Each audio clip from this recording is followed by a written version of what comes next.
I found the proclamation in the archive. Not the official one, of course, but the other archive, the one that should not exist.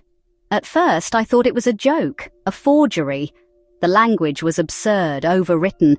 It felt like something conjured from a fever dream, an autocrat's dying hallucination scrawled onto official letterhead.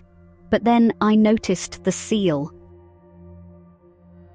The paper was thick, almost waxy beneath my fingers, and bore the golden imprint of the executive seal. Except the eagle was wrong. Its wings curved too sharply, its head tilted at an impossible angle, and in place of arrows, it clutched a coiling shape I could not name. I read the first lines. Let it be known that order must be maintained. Let it be known that truth is a privilege, not a right. A joke, I told myself. A prank played by some disillusioned bureaucrat with a flair for the dramatic. But the further I read, the less certain I became. It is therefore proclaimed by the authority vested in me by the highest seat of this land that from this day forward, the past is subject to revision, the present is under continuous investigation, the future shall be determined by decree. It wasn't just the words, it was the certainty of them.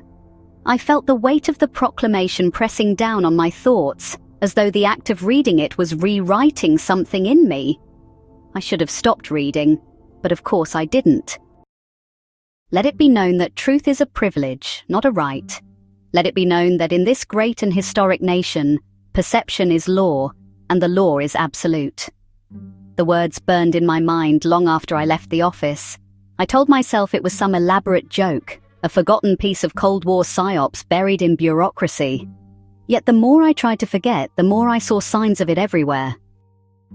A news anchor caught mid-sentence, eyes flickering towards something off-camera before the transmission cut, a headline that changed in real time, as if reality itself was being rewritten. The mayor's speech last Thursday, except I had no memory of any Thursday at all. I dreamed of the president, or something that looked like him. A man with hair like a golden shroud, his face shifting behind a grinning mask. He stood before a crowd, arms outstretched, as the towers of Carcosa rose in the distance. The people chanted, not words, not sounds, but something deeper, something felt. I closed the file. I told myself I would forget about it. I told myself it did not matter. The next morning, my mailbox held a letter from the Office of Manufactured Reality. The letter was thick, heavier than paper should be. I hesitated before opening it. The contents were brief, a single sheet of heavy paper stamped and signed, immediate summons for cognitive realignment. The golden imprint of the Office of Manufactured Reality pressed into the paper seemed to writhe when I tried to focus on it. The same symbol from the proclamation, the eagle with its twisted wings, the shape in its talons coiling, endless, an address. I put the letter back in the envelope and walked into the kitchen. This is nonsense. I opened a drawer and stuffed it inside. I felt something else. I drew it out slowly, the executive proclamation. The seal caught my eyes, shifting, guiding them to the lines that burned into my mind. All official documents, statements, and laws shall henceforth bear the seal of the king in yellow hair, a sigil of highest authority. Those who fail to recognize this sign fail to recognize the law itself. I closed my eyes. I counted my breaths. I placed the proclamation back in the drawer, pressing it beneath the weight of unpaid bills and old receipts, as though I could bury it, smother its presence with the mundane. Then I turned. The letter was on the counter again, unfolded, waiting. I swallowed, throat dry. The air in the apartment felt thin, stretched like paper pulled too tight over something pressing from beneath. The address gleamed in gold ink.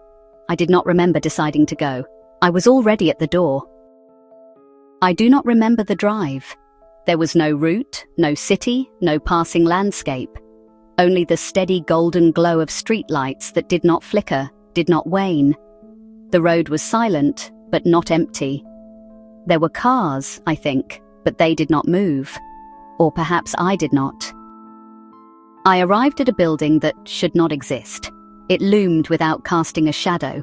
its architecture shifting between brutalist bureaucracy and something older, something wrong. A single sigil adorned the vast, featureless entrance, the seal of the king in yellow hair. The doors opened without sound.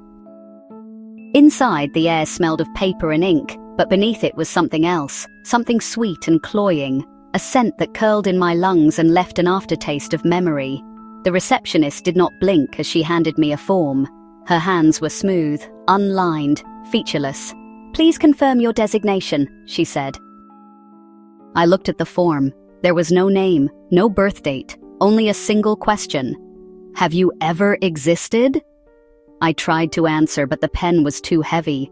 My fingers would not close around it. The weight of the question pressed against my skull, sliding through the cracks of my thoughts like liquid gold.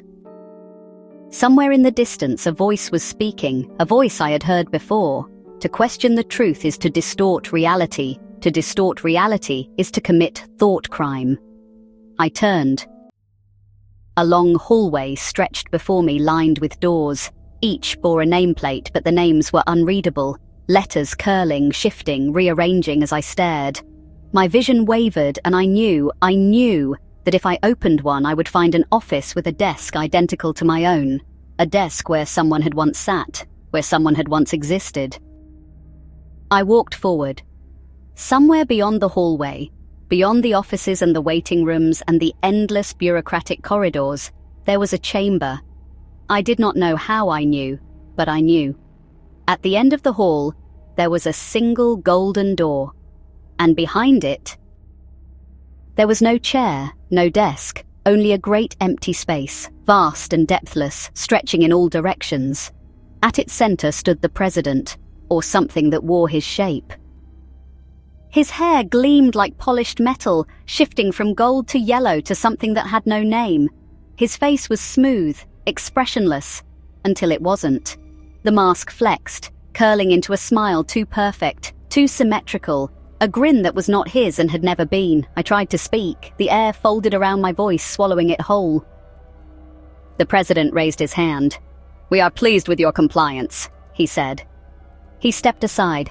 Behind him, the veil was lifting. I felt it before I saw it. The room did not change. The world beneath it did. A slow, creeping pressure at the edges of my skull, like the weight of an unseen crowd pressing against the thin paper of my perception. I was standing in a room, and I was also standing in the pages of a book, ink curling at the margins, twisting into shapes I could not read. The proclamation pulsed in my mind. "At the appointed time, the veil shall be lifted, the towers shall rise from the depths, and the sky shall burn gold with the light of the king's arrival." I blinked. For a moment, I was seated at my desk, fluorescent light buzzing, coffee cooling beside my keyboard. I was staring at an official document, an order from the Office of Manufactured Reality. I had always worked here. I blinked again. The hallway stretched before me, doors lined endlessly on either side, each bearing a nameplate that refused to hold still. I had never worked here. I blinked again. I was nowhere. The golden light did not come from the ceiling. There was no ceiling. I looked up, and the world tore open. The sky above was the color of decay. Gold not as metal, but as something rotting, something too bright, too thick, something pressed to the edge of sanity like an overexposed photograph. The towers of Carcosa did not rise. They had always been there, waiting, just beyond the threshold of perception. They stretched beyond vision, pale spires dissolving into the sickly, churning sky. The streets below pulsed, reshaping themselves in recursive loops, their pathways leading only back to themselves. Figures moved through the city, faceless, nameless, their laughter silent yet deafening. They were reading something that was not written, reciting something that had never been spoken. The president turned toward me. His mask rippled. "You will sign now." I looked down. The paper was already in my hands. A single signature line, waiting. I hesitated. For the first time, I resisted. I forced my eyes away, forced my breath into my lungs, forced my thoughts to hold. The king turned his head, and I saw what was beneath the mask. And I screamed.